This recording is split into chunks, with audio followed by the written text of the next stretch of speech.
Hello साथियों, नमस्कार। कैसे हैं आप सब? उम्मीद करते हैं एकदम शानदार, जिंदाबाद, ज़बरदस्त होंगे और बेहतर तरीके से पढ़ाई कर रहे होंगे। दोस्तों, बोर्ड परीक्षाएं आपकी बहुत नज़दीक आ गई हैं, तो अब आपको अपनी अंतिम तैयारी विशेष रूप से करनी है। मतलब ये टाइम मैटर करता है कि आप लोग 70 में 70 नंबर लाएंगे या फिर 70 में 33 नंबर लाएंगे, है ना। तो आज आपको हम 70 में 70 नंबर दिलवाने की गारंटी लेते हैं। ठीक है, तो वीडियो को लास्ट तक देखिएगा, क्योंकि फिजिक्स में पूरी किताब के इम्पोर्टेंट प्रश्नोत्तर इसी वीडियो में हम लोग डिस्कस करेंगे। ठीक है ना। तो अगर आप लोग 70 में 70 नंबर लाना चाहते हो तो वीडियो को लास्ट तक देखना, और जितने मैं क्वेश्चन बताने वाला हूँ इनको आपको याद जरूर करना है। ठीक है, क्योंकि मेरे पढ़ाने से कुछ भी नहीं होगा जब तक आप लोग याद नहीं कर पाओगे। ठीक है, तो ये सारे क्वेश्चन आपको कॉपी पर लिख लेने हैं और याद करते हुए चलने हैं। ठीक है, चलिए, वीडियो बहुत ज़्यादा इम्पोर्टेंट है। अगर आप 70 में 70 नंबर लाना चाहते हैं तो ध्यान से और लास्ट तक देखिएगा, है ना। तो अगर चैनल पर नए हो तो सब्सक्राइब कर लीजिएगा और वीडियो को लाइक करके अपने दोस्तों के पास शेयर कर दीजिएगा, ताकि उनको भी इसका फ़ायदा मिल सके। चलिए स्टार्ट करते हैं। सबसे पहले हम बहुविकल्पी प्रश्न देखेंगे, फिर अभी लघु उत्तरी और दीर्घ उत्तरी प्रश्नों को देखने वाले हैं। ठीक है ना। तो पहला हमारा प्रश्न दिया गया है, निम्नलिखित में से किस मीटर का प्रतिरोध उच्चतम होगा। 4 मीटर यहाँ पर आपको दिए गए हैं, तो इनमें से किस मीटर का प्रतिरोध उच्चतम होता है ये आपको बताना है। ऑप्शन है अमीटर, गैल्वेनोमीटर, वोल्ट मीटर या फिर मिलीमीटर। तो आपका जो प्रतिरोध होता है वो वोल्ट मीटर के लिए उच्चतम होता है, ऑप्शन नंबर बी। ठीक है, अगर कभी पूछेगा कि किस मीटर का प्रतिरोध उच्चतम होगा तो आप बताएंगे कि वोल्ट मीटर का प्रतिरोध सबसे ज्यादा होता है। उच्चतम का मतलब सबसे ज्यादा होता है। ठीक है, इतना क्लियर है। आगे बढ़ते हैं। दूसरा क्वेश्चन दिया गया है कि धारावाही चालक के चारों ओर उत्पन्न क्षेत्र होता है। ठीक है, तो धारावाही जो चालक होता है उसके चारों तरफ कौन सा क्षेत्र उत्पन्न होता है ये आपको बताना है। आपको ऑप्शन दिए जाएंगे कि केवल वैद्युत क्षेत्र, केवल चुंबकीय क्षेत्र, वैद्युत तथा चुंबकीय क्षेत्र, या फिर ना तो वैद्युत और ना ही चुंबकीय क्षेत्र। तो अब जैसे धारावाही चालक है तो इसके चारों ओर क्या उत्पन्न होगा, केवल चुंबकीय क्षेत्र उत्पन्न होगा। तो option number C right answer हो जाएगा। केवल चुंबकीय क्षेत्र जो है वो धारावाही चालक के चारों ओर उत्पन्न होता है। ठीक है ना, इतना क्लियर है, सभी को समझ में आ रहा है। जहां भी आपको डाउट हो तो आप लोग कमेंट जरूर करते रहना, वहां पर हम आपको सब कुछ समझाते जाएंगे। ठीक है, फिर है क्वेश्चन नंबर 3। चुंबकीय क्षेत्र बी में वेग v से गतिमान आवेश q के एक कण पर लगने वाला बल F है। यहाँ पर मोस्ट इंपॉर्टेंट क्वेश्चन है। ठीक है, ये काफी बार पूछा गया है, तो इसको याद रखिएगा। जो चुंबकीय क्षेत्र बी में वेग v से गतिमान आवेश होता है उस पर लगने वाला बल F जो है वो Q बराबर यानी F बराबर QV भी होता है। क्या होता है? QV into B. मतलब ये इस प्रकार से लिखा होता है, F बराबर Q ब्रैकेट में V इंटू बी। ठीक है, तो यहाँ पर आपका बल F पूछ रहा है तो QV भी होता है। ऑप्शन नंबर सी यहाँ पर राइट आंसर हो जाएगा। ठीक है, इतना क्लियर है, सभी को समझ में आ गया। अगर पूछा जाएगा धारावाही चालक के चारों ओर उत्पन्न क्षेत्र कौन सा है तो आप बताएंगे केवल चुंबकीय क्षेत्र उत्पन्न होता है। और अगर पूछा जाएगा कि चुंबकीय क्षेत्र बी में वेग v से गतिमान आवेश q के एक कण पर लगने वाला बल जो होता है वो F बराबर Q into V into B होता है। ठीक है, इतना क्लियर है। आगे बढ़ते हैं। अगला क्वेश्चन मोस्ट इंपॉर्टेंट है। दिया गया है, किसी चालक की प्रतिरोधकता व चालकता का गुणनफल निर्भर करता है। तो किसी चालक की प्रतिरोधकता व क्या कह रहा है कि चालकता का गुणनफल जो है वो किस पर निर्भर करेगा, तो ऑप्शन नंबर बी लंबाई पर निर्भर करता है। ठीक है, इतना क्लियर है। यहाँ पर ऑप्शन नंबर बी सही आंसर हो जाएगा। कभी अगर आपसे पूछेगा किसी चालक की प्रतिरोधकता व चालकता का गुणनफल किस पर निर्भर करता है तो आप बताएंगे लंबाई पर निर्भर करता है। ठीक है, इतना क्लियर है, सभी को बताएंगे सब लोग कमेंट में। बात समझ में आ रही है? उसके बाद आगे बढ़ते हैं।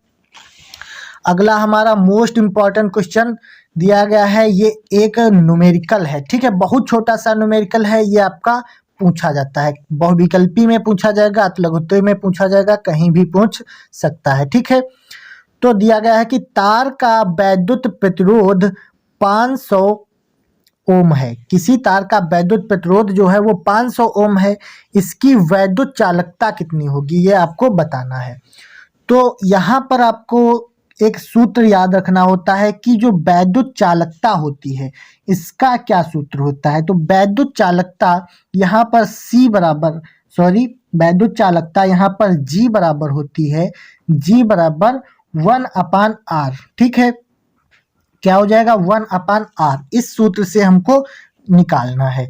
तो यहाँ पर कह रहा है प्रतिरोध 500 ओम है। ठीक है, इतना क्लियर है? तो देखिए G बराबर 1/R है, तो G बराबर 1/R का मतलब 500 प्रतिरोध है तो 500 रख देंगे। ठीक है, इतना क्लियर। अब देखिए अगर एक को हम 5 से भाग करेंगे तो कितना आएगा, देखिए यहाँ से 1/5 × 100 लिख देंगे, कोई दिक्कत नहीं है। अब 5 को जब 1 से हम भाग करेंगे तो दशमलव लगाएंगे। ठीक है, और क्या करेंगे 5 दूना 10 हो जाएगा, तो 2 बार यहाँ पर जाएगा और बटे में 100 हो जाएगा। ठीक है, तो इसके मतलब जब बटे में 2 जीरो हैं तो यहाँ पर 2 स्थान पीछे दशमलव जाएगा, तो और यहाँ पर हो जाएगा 0.002। ठीक, इतना क्लियर है? यही आपका आंसर होने वाला है। फिर से समझ लीजिए, देखिए G बराबर 1/R होता है, तो R का मान 500 रखा हमने, तो 5 × 100 कर दिया। ठीक है, तो 5 को यानी 1 को जब हम 5 से भाग देंगे तो 0.2 आता है। ठीक है, जब बटे में 2 जीरो हैं तो 2 स्थान पीछे दशमलव ले आएंगे, यानी कि option number D 0.002 ohm inverse हो जाएगा। ठीक है, इस प्रकार से बहुत छोटे छोटे न्यूमेरिकल टाइप के आपके प्रतिरोध वाले क्वेश्चन पूछे जाते हैं। ठीक है, इतना याद रखना। उसके बाद में अगला प्रश्न दिया गया है कि निम्न में से वैद्युत धारा तथा धारा घनत्व में सही संबंध है।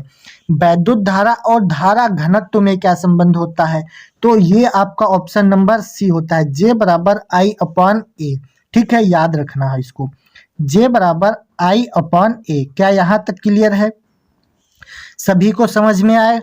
देखिए J बराबर I/A क्या मतलब क्या हुआ, किसी एकांक क्षेत्रफल में वितरित धारा जो होती है वही धारा घनत्व होता है। मतलब एकांक क्षेत्रफल से गुजरने वाली धारा को ही हम क्या कहते हैं, धारा घनत्व कहते हैं। ए यहाँ पर क्षेत्रफल है और I क्या है, धारा है, तो ये एकांक क्षेत्रफल से गुजरने वाली धारा धारा घनत्व होती है। ठीक, तो ऑप्शन नंबर सी सही आंसर हो जाएगा। इतना क्लियर है? सभी को बात समझ में आ रही है? वीडियो को लाइक करिए अगर अभी तक लाइक नहीं किया है। ठीक है, आगे बढ़ते हैं। मोस्ट इम्पॉर्टेंट क्वेश्चन यहाँ से आपके अतिलघुत्तरीय प्रश्न स्टार्ट हैं जो कि बहुत बार पूछे गए हैं। क्वेश्चन कह रहा है कि आवेश की गतिशीलता से क्या समझते हैं। ठीक है, आवेश की गतिशीलता से आप क्या समझते हैं अगर आपसे पूछा जाएगा। मोस्ट इम्पॉर्टेंट क्वेश्चन है, इतना याद रखना। ठीक है, तो ये आपका पूछा ही जाने वाला है। तो इसमें हम लिखेंगे कि किसी आवेश वाहक की गतिशीलता, यानी किसी आवेश वाहक की गतिशीलता वह अपवाह वेग है। अपवाह वेग का मतलब अनुगमन वेग। ठीक है, इतना क्लियर है? किसी आवेश वाहक की गतिशीलता वह अपवाह वेग है जो उसके द्वारा एकांक वैद्युत क्षेत्र से प्राप्त किया जाता है। मतलब किसी आवेश वाहक की गतिशीलता वह अपवहन वेग है या अपवाह वेग है जो उसके द्वारा एकांक वैद्युत क्षेत्र से प्राप्त किया जाता है। इतना क्लियर है? इसे हम म्यू से प्रदर्शित करते हैं। अब यहाँ पर इसका एक फार्मूला होता है, जैसे यहाँ पर म्यू बराबर हो जाएगा VD/E। ठीक है, ये इसका फार्मूला याद रखना है आपको, क्योंकि ज़्यादातर आपको फार्मूले याद रखने पड़ते हैं। ठीक, अब जैसे इसमें कह रहा कि किसी आवेश वाहक की गतिशीलता वह अपवहन वेग है या अपवाह वेग है जो उसके द्वारा एकांक वैद्युत क्षेत्र से प्राप्त किया जाता है। मतलब ये जो अपवहन वेग Vd है ये इसके एकांक वैद्युत क्षेत्र से प्राप्त किया जाता है। बस इतना ही है, इसमें इतना आपको याद रखना है। क्लियर है? आगे देखिए, ये भी मोस्ट इंपॉर्टेंट क्वेश्चन है और काफी बार पूछा जा चुका है। ठीक है, इतना सभी को क्लियर है ना ऊपर वाला? अगर डाउट रह जाए तो आप लोग कमेंट जरूर कर देना। ठीक है, आगे बढ़ते हैं। अगला क्वेश्चन है कि किसी चालक की विशिष्ट चालकता क्या है? किसी चालक की विशिष्ट चालकता क्या है और विशिष्ट चालकता का अंतरराष्ट्रीय पद्धति में मात्रक लिखिए। बहुत ज़्यादा इम्पॉर्टेंट प्रश्न है और काफ़ी बार पूछा जा चुका है, इसलिए इसको ध्यान रखना और आपको ये याद भी करने हैं। ऐसा नहीं कि सिर्फ पढ़ लेना है, याद करना है, क्योंकि पेपर में आपको लिखना पड़ेगा। तो जब तक याद नहीं करोगे तब तक कैसे लिख पाओगे, है ना? तो चलिए पढ़ते हैं।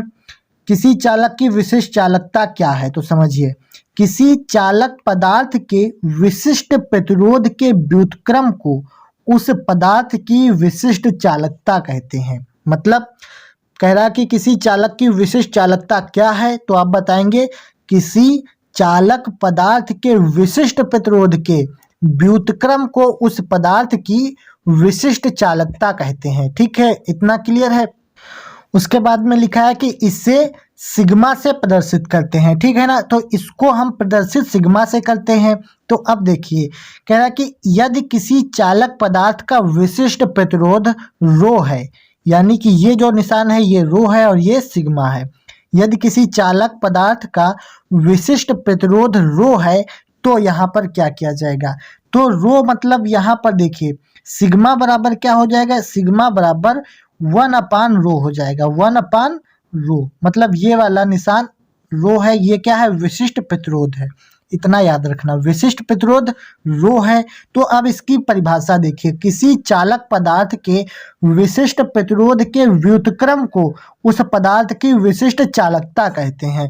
मतलब विशिष्ट प्रतिरोध यहाँ पर आपका रो होता है, तो इसका व्युत्क्रम मतलब इसका उल्टा जो हो जाएगा वो उसकी क्या हो जाएगी? चालकता हो जाएगी, है ना? तो यहाँ पर सिग्मा बराबर 1/रो सही आंसर हो जाएगा। ठीक है ना? इतना क्लियर है? क्या सभी को यहाँ तक बात समझ में आ रही है? एक बार फिर से समझा देते हैं। जैसे कह रहा कि विशिष्ट चालकता क्या है और विशिष्ट चालकता का अंतरराष्ट्रीय पद्धति में मात्रक लिखिए, इतना आपको बोल रहा है। ठीक है, तो देखिए इसे हम सिग्मा से प्रदर्शित करेंगे। यदि किसी चालक पदार्थ का विशिष्ट प्रतिरोध क्या है? रो है, तो इसकी व्युत्क्रम जो होगा वो क्या हो जाएगी? इसकी चालकता हो जाएगी। मतलब इसका व्युत्क्रम यानी 1/रो इसकी सिग्मा मतलब चालकता कहलाती है। ठीक है, इतना क्लियर है? अब जैसे इसका पूछ रहा है कि इसका मात्रक क्या होता है। ठीक है, तो इसका जो मात्रक हो जाएगा वो ओम इनवर्स क्या हो जाएगा? Ohm inverse. ठीक है, ओम इनवर्स और सेमी यानी मीटर इनवर्स हो जाएगा, क्योंकि ये मीटर में होता है, तो मीटर इनवर्स ये आपका मात्रक है, ओम इनवर्स मीटर इनवर्स। ठीक है, इतना क्लियर है? उसके बाद में कुछ मोस्ट इंपॉर्टेंट क्वेश्चन है, ये भी ध्यान से समझ लीजिएगा। जैसे क्वेश्चन पूछा जाता है किरचॉफ का धारा नियम लिखिए।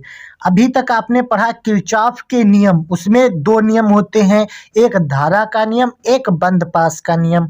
ठीक है, तो वही कह रहा है अगर सेपरेट पूछ ले सिर्फ किरचॉफ का धारा नियम लिखिए तो आपको कंफ्यूज नहीं होना है। उसका मतलब यही है कि जो पहला नियम होता है धारा वाला नियम, वही आपको इसमें लिखना होता है ना? तो किरचॉफ का धारा नियम क्या होता है? तो आप बताएंगे कि किसी वैद्युत परिपथ में किसी संधि पर मिलने वाली धाराओं का बीजगणितीय योग 0 होता है। मतलब कह रहा है कि किसी परिपथ में किसी संधि पर मिलने वाली जो धाराओं का बीजगणितीय योग होता है वो 0 होता है। यहाँ पर इस प्रकार से बनाया जाता है, जैसे ये एक संधि है, इस पर आने वाली धाराओं का जो बीजगणितीय योग होगा वो 0 होगा। मतलब एक धारा ये I1 है, ये क्या है? I2 है। ठीक है ना? इसको आप बना लीजिएगा अच्छे से। ये है I3, चित्र ना भी बनाओ तो कोई दिक्कत नहीं। और ये I4 है जो बाहर की तरफ जा रही है, और ये I5 है, ठीक है, ये बाहर की तरफ जा रही हैं। तो इसी को आप बताते हैं, जब यहाँ पर मिलती हैं धाराएं तो इनका जो बीजगणितीय योग सिग्मा होता है, सिग्मा I बराबर 0 होता है, ठीक है। तो यही आपको याद रखना है। चित्र आपको सिर्फ समझाने के लिए बनाए हैं, आपको ये फार्मूला याद रखना है, सिग्मा I बराबर 0 होता है, ठीक है।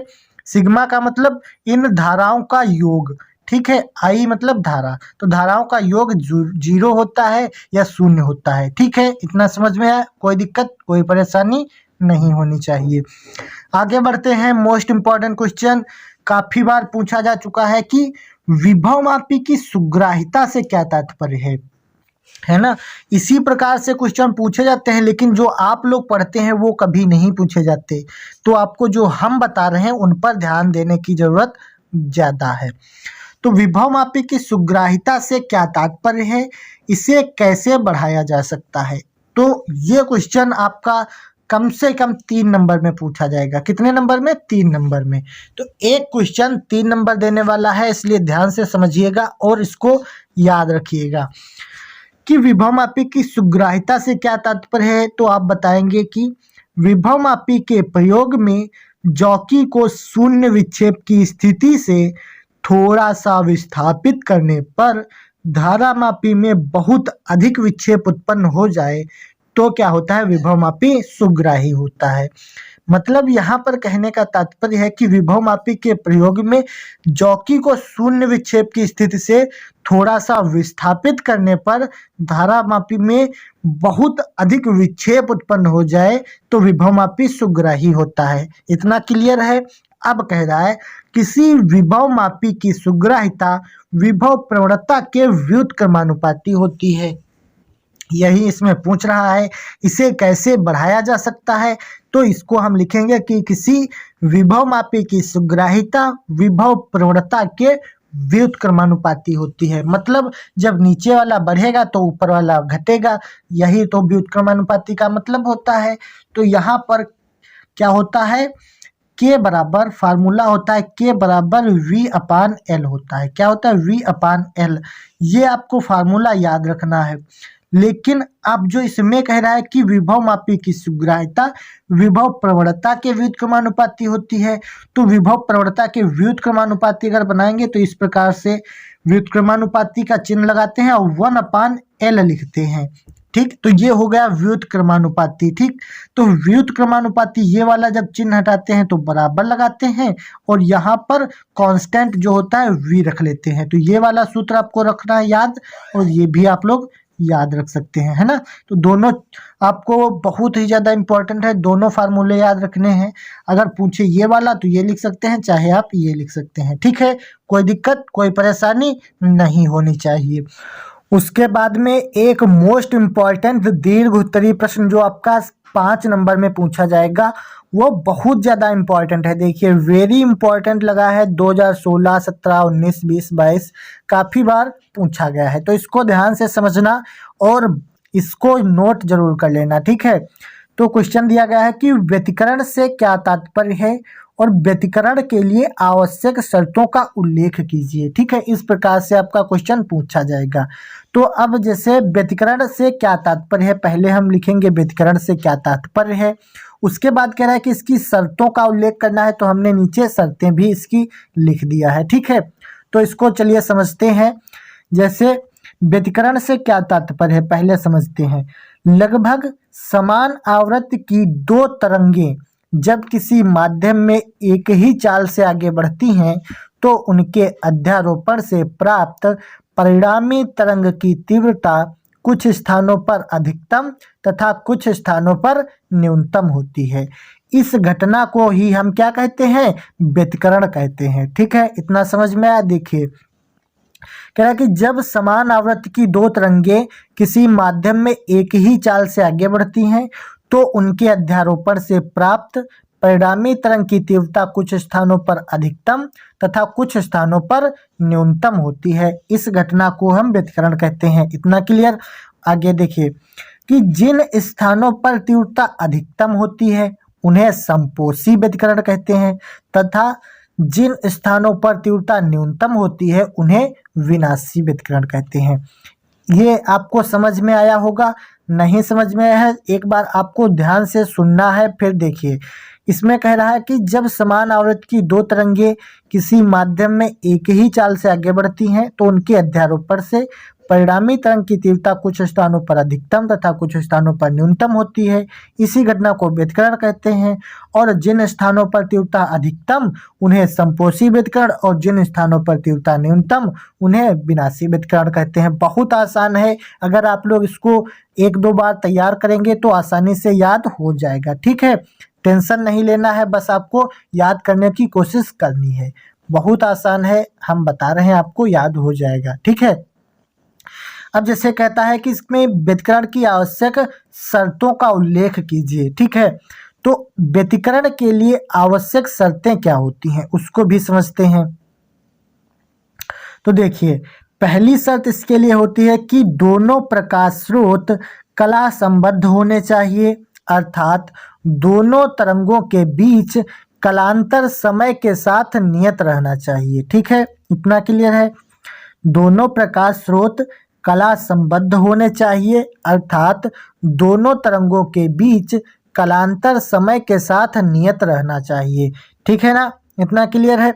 आगे देखिए कि दोनों तरंगों की आवृत्तियां, यानी दोनों तरंगों की आवृत्तियां अथवा तरंग दैर्घ्य बराबर होनी चाहिए। ठीक है, तो दोनों तरंगों की आवृत्तियां तथा तरंग दैर्घ्य बराबर होनी चाहिए, ये आपकी एक हो गई इसकी शर्त। और एक है कि दोनों प्रकाश स्रोत कला संबद्ध होने चाहिए, अर्थात दोनों तरंगों के बीच कलांतर समय के साथ नियत रहना चाहिए। ठीक है, दोनों आपको शर्तें समझ में आ गई और व्यतिकरण क्या होता है ये भी समझ में आ गया। ठीक है, स्क्रीनशॉट लेना चाहो तो ले सकते हो, नहीं तो आप लिखना चाहो तो लिख सकते हो। ठीक है, आगे देखते हैं। एक न्यूमेरिकल है, बहुत ज़्यादा पूछा जाता है और मोस्ट इम्पॉर्टेंट भी है। ठीक है, तो ये इम्पॉर्टेंट न्यूमेरिकल है, इस पर काफ़ी बार क्वेश्चन पूछे जा चुके हैं। तो देखिए, इसमें क्या दिया गया है कि तरंग दैर्घ्य लैम्डा है, तो लैम्डा हम लिख लेंगे, जो दिया है वो पहले हम लिखते हैं।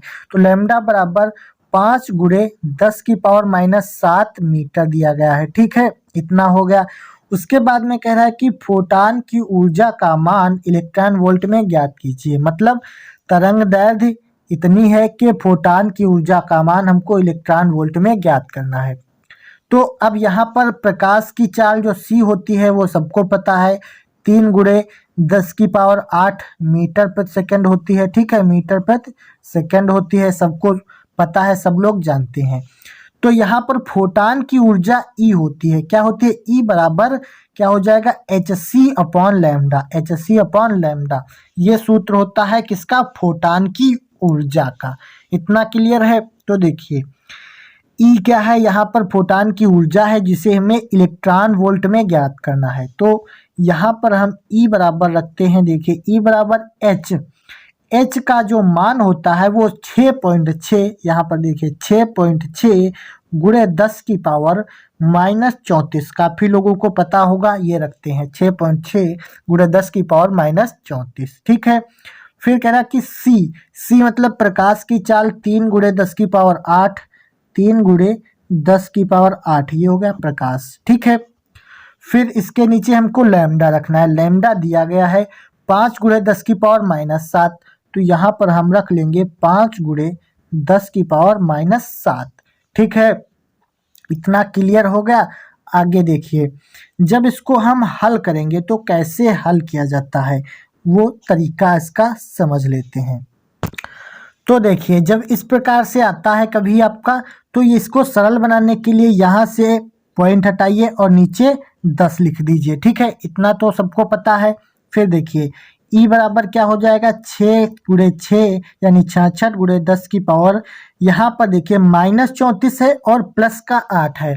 तो माइनस और प्लस जब जुड़ते हैं तो माइनस की संख्या बचती है, यानी -34 से प्लस का 8 जब हम घटाएंगे तो माइनस का कितना बचेगा, 26 बच जाएगा। यानी 26 प्लस करेंगे 8 तो 34 होता है। तो यहाँ पर माइनस का है इसलिए हम माइनस लगाएंगे, तो माइनस का 26 बचेगा। ठीक है, उसके बाद नीचे आपका दिया गया है 5 और यहाँ पर गुणे में 3 भी है, तो इसको गुणे में 3 रख लेते हैं। ठीक है, और देखिए नीचे दिया गया है 10 की पावर -7, ठीक है, इसको 10 की पावर -7 और बटे 10 लिखते हैं, ठीक है। अब 5 से काटिए, 5 एकम 5, 5 एकम 5 और एक इधर हाथ आया 16, 5 तियां 15, ठीक है, बचा 1, दशमलव लगाएंगे, 5 दूनी 10।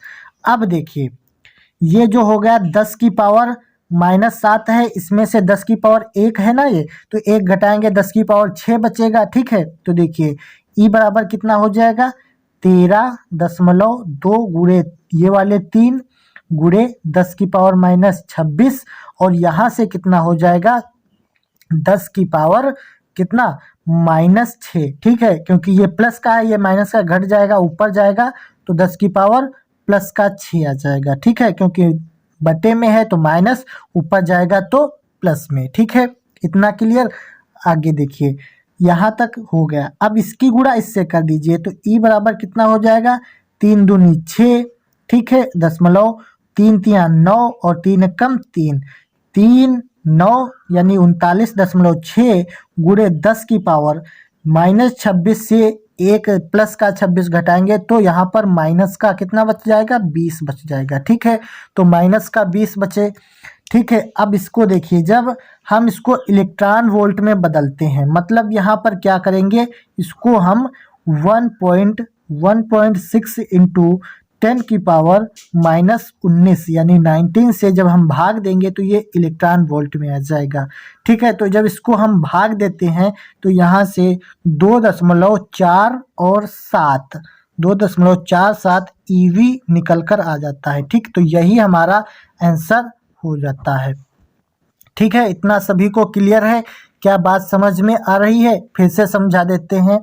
जैसे कह रहा है कि तरंगदैर्घ्य लैम्डा बराबर 5 गुणे 10 की पावर -7 मीटर है, इसके फोटान की ऊर्जा का मान इलेक्ट्रॉन वोल्ट में ज्ञात करना है। तो सी हमारा होता है 3 गुणे 10 की पावर 8 मीटर प्रति सेकंड। ई बराबर HC अपॉन लैम्डा में हमको रखना है मान, तो एच का मान होता है 6.6 गुणे 10 की पावर -34 और सी का मान होता है 3 गुणे 10 की पावर 8, ठीक है।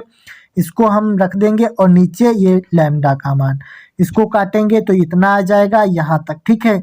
फिर इसको इलेक्ट्रॉन वोल्ट में बदलने के लिए 1.6 इंटू 10 की पावर -19 से भाग दे देंगे, ठीक है। तो यहाँ पर आपका 2.47 आपका राइट आंसर हो जाएगा, ठीक है।